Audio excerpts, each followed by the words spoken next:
কি বস, পুজো চলে গেছে বলে দুঃখ হচ্ছে? দুর্গা ঠাকুর চলে গেছে বলে দুঃখ পাচ্ছ? দুঃখ পাওয়ার আর কোনো দরকার নেই, কারণ আর কিছুদিন পরই দুর্গা ঠাকুর আসছে কালী ঠাকুর রূপে।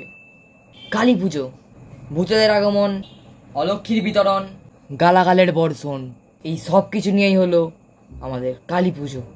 ছোটবেলা থেকে শুনে আসছি ভূত চতুর্দশীর দিন ভূত আসে। আমি শালা ভূত দেখবার জন্য রাত 3টে পর্যন্ত জেগেছিলাম। ভূত আমার দৌড় করে এসে পাও দিল না, আমি দেখতেও পেলাম না। আর ভূত চতুর্দশীর দিনকে কি করা হয়? মোমবাতি, প্রদীপ দোরগোড়া দেওয়া হয়। কেন? যাতে ভূত আসতে না পারে, ভূত আলোয় ভয় পেয়ে যায়।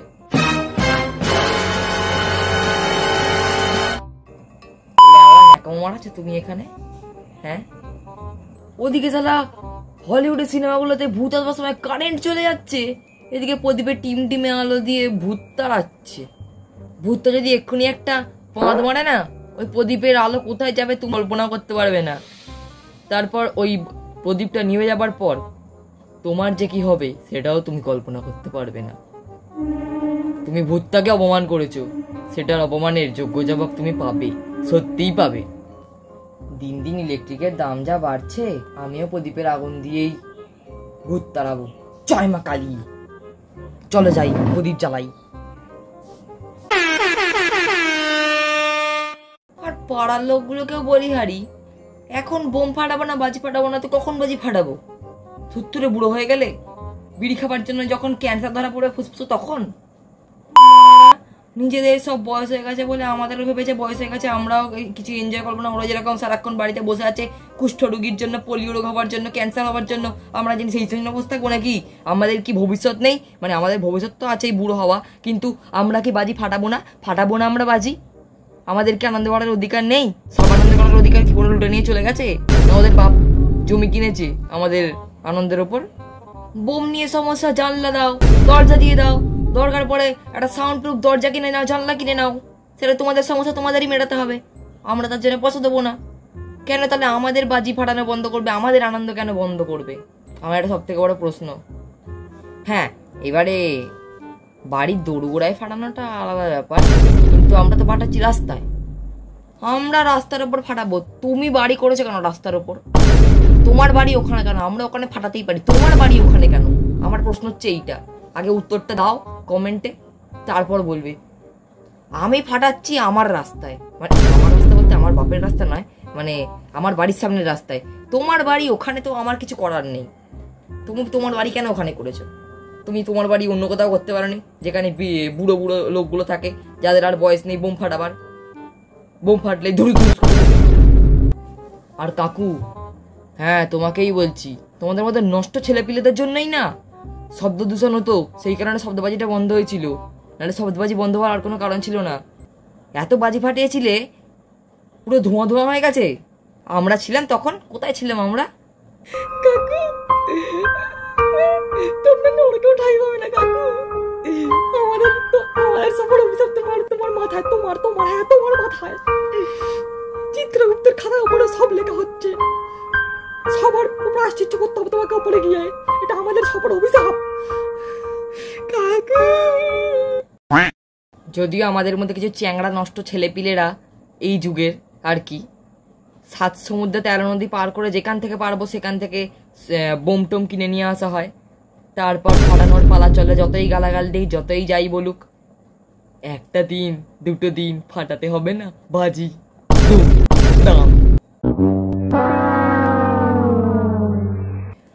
আবার অনেকে নাকি গাঁড় করে বলে যে বাজি ফাটানো মানে টাকায় আগুন লাগানো। এই এই এই এই শোন এদিকে, হ্যাঁ তোকেই বলছি এদিকে আয়, শোন। তোর টাকাটা একবার জ্বালিয়ে দেখিস তো, য টাকাই হোক জ্বালিয়ে দেখিস তো। ছোট থেকে 10 টাকা থেকে শুরু করে 500, 1000, 2000 যত পারবি জ্বালিয়ে জ্বালিয়ে দেখবি। তোর টাকা যখন জ্বলবে, লাল, নীল, সবুজ, হলুদ এসব কালার হয় কিনা, আকাশে আগুন সমেত বনবন করে ওড়ে কিনা, আগুন লাগালে চড়চড় করে ঘোরে কিনা, আগুন দিলে ফস ফস করে তুবড়ির মতো ওড়ে কিনা আগুনটা। আইসে আবার বড় বড় কথা বলতে। তা হলে তো তোর লজিকে তুই আর তোর বন্ধু সারা বছরই টাকা খরচা করিস, মানে টাকায় আগুন লাগাস। সারা বছর যখন বিড়ি ফুকিস তখন কি সেইটা টাকায় আগুন লাগানো নয়? আমরা তো তবু টাকায় আগুন লাগাচ্ছি, শরীরে কিছু হচ্ছে না। হ্যাঁ, হয়তো দুদিন প্রকৃতির একটু খারাপ থাকছে, তারপর আমরা আবার গাছ লাগিয়ে সেটাকে শুদ্ধ করে ফেলছি। কিন্তু তোর যে ফুসফুসটা যাচ্ছে সেটা কি আর করতে পারবি? আমারও লজিক আছে কথায়। I am proud of me. আর আমি সব বাবাদের উদ্দেশ্যে, আর আমার বাবা যদি দেখে থাকো তোমার উদ্দেশ্যেও বলছি, প্লিজ সকল কাকু, আমার বাবা, সবাইকেই বলছি, ওই দিনটা কালী পুজো 2-3 দিন আগে 500 টাকা বা 1000 টাকা, যদি পারেন 1500 টাকা আমাদের হাতে গুঁজে দিয়ে বলবেন, যা বাবু বাজি কেন। সত্যি বলছি, এতটা আনন্দিত হব না, খুশি হব না মন থেকে। তোমার সেদিনকে বাজি ফাটিয়ে পা, মাথা, গলা সবটাই টিপে, না সরি, পা, মাথা সব টিপে দেবো, গলাটা বাদ, সরি গলা টিপে দিলে হবে না, আসলে ব্যাপারটা ভুল বলে ফেলেছিলাম আমি আর কি। শুধুমাত্র ওই দিনটা যদি আপনারা একটু টাকাটা দিয়ে দেন দয়া করে আমাদের হাতে, একটু বাজিটা কেনবার জন্য, যেটা সামর্থ্য মতো।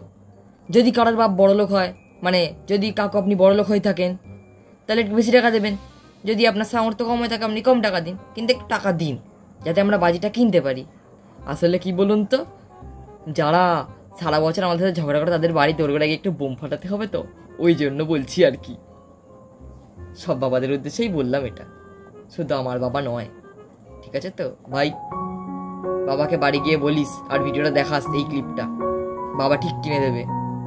তোর বাবা খুব দয়ালু মনের মানুষ, জানি তোর বাবা দেবে, আমার ভিডিওটা দেখলেও দেবে, না দেখলেও দেবে, বাবা বাবাই হয়।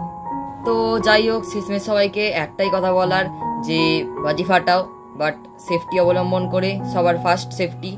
আর প্লিজ যখন বাজি ফাটাবে আর আমার বাজি করো না, সবাই মিলে বন্ধুরা, ভাই বোন, কাজিন, সবাই যাদের সাথেই বাজি ফাটাচ্ছ একসাথে মিলে সবাই মিলে বাজি ফাটাও। যদি কোনো গরিব বাচ্চাকে দেখো তোমরা যে তোমাদের দিকে তাকে, যার হাতে কোনো বাজি নেই, তখন তুমি শুধুমাত্র তার দিকে তাকিয়ে হেসো না, বা ওর দিকে তাকে দেখি ওকে বাজি ফাটিও না। একটা ফুলঝুরি ওকে দিও, সেটা জ্বালিয়ে দেখবে, ওর মুখে একটা যে হাসি আর ওর যে আনন্দটা, সেটা তুমি ওর মুখ দেখে বুঝতে পারবে। আর সেই মুখ দেখে তুমি যেই মানে আনন্দটা পাবে, সেই আনন্দটা তুমি বুঝতে পারবে যে সেই আনন্দটা তোমার জন্য হয়েছে, এবং সেটা জাস্ট মুখে বলে বোঝাবার মতো না, একটা ফিলিংসের ব্যাপার যেটা এইখান থেকে আসে। এটাই বলার ছিল। আর হ্যাঁ, যেটা লাস্ট কথা সেটা হচ্ছে, প্লিজ কুকুর বেড়ালদের গায়ে বাজি ফাটিও না। আগের বছর নিউজে বেরিয়েছিল যে একটা কুকুরকে কিছু ছেলেপিলে ধরে তার পায়ে বোম ফাটিয়ে দিয়েছে, তো তার পুরো পাটা উড়ে গেছিল, প্রচন্ড মানে অবস্থা খারাপ হয়ে গেছিল কুকুরটার। আমি দেখেও ছিলাম নিউজেতে, তোমরা দেখেছিলে কিনা জানি না, বাট এরকম করো না, প্লিজ করো না। আমার হাত জোর করে তোমার কাছে রিকোয়েস্ট, প্লিজ করো না। পায়ে পড়তে বললে পায়ে পড়বো, কিন্তু প্লিজ করো না এটা, এগুলো খুব খারাপ লাগে, সিরিয়াস বলছি, এটা কোনো রকম জোক মারছি না এটাতে। ওরাও একটা প্রাণী, আমরাও একটা প্রাণী, ফারাক এটাই, আমরা বুদ্ধির জোরে একটু উন্নত হয়ে গেছি, ওরা উন্নত হতে পারেনি। আমাদের ভগবান যেটা দিয়েছে আমরা সেটা দিয়ে উন্নত হতে পেরেছি, যেটা ওদের ভগবান দেয়নি সেটা নিয়ে ওরা কি করে উন্নত হবে, তাই না? ওরা বুঝবে না। তোমরা জানো না কি ধরনের কষ্ট হয় তো ওই যেটা করেছিলে, তারা যদি ভিডিওটা দেখে থাকো, যারা এটা কাজটা আগের বছর করেছিলে। আর যা অন্যদের উদ্দেশ্যে বলছি, প্লিজ করো না, কোনো প্রাণীকে নয়, কুকুর, বেড়াল, ছাগল, যাই হোক, কাউকে নয়, সবসময় সেফটি অবলম্বন করে। মানুষকে মারবার জন্য আইন থাকে কেন? যাতে মানুষ মানুষকে না মারে।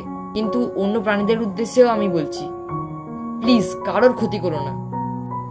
সবশেষে একটা কথাই বলবো, ভিডিওটা যদি ভালো লাগে ভিডিওটা লাইক করে দাও, আর চ্যানেলটাকে সাবস্ক্রাইব করে দাও, তার পাশে থাকা বেল আইকনটাকে অল সেট করে দাও যদি তোমরা ইউটিউব থেকে দেখে থাকো। আর যদি তোমরা ফেসবুক থেকে দেখে থাকো তাহলে পেজটাকে আমার ফলো করে নাও।